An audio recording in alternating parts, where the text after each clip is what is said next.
so tag-Bisaya diri tanan.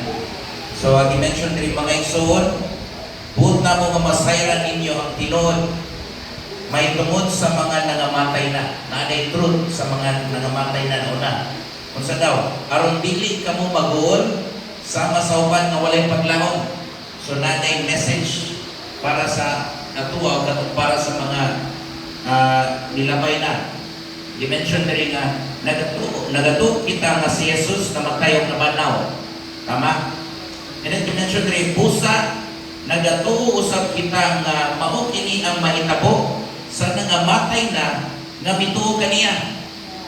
So kung si Jesus Christ namatay og nabanaw, mao po daw niyang mahitabo sa mga tao nga nangamatay na nga nagatuo kaniya.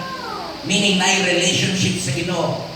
That they will die, yes, and they will be resurrected. Sa Bisaya pa maka-experience po sila o resurrection. Tapos i-mention diri, pagbalik din ni Jesus, dadon sila, kinsa man kauban si Nanay Conception. Dadon sila sa Dios uban kaniya, kauban ni Jesus Christ. Isugilon namo kaninyo ang gitudlo sa Ginoo nga kitang mga buhi pa. Kitang tanan ng mga buhi pa, no? Kaning mga naa diri, i-mention diri, sa pagbalik niya, dili maguna niya itong nangamatay na.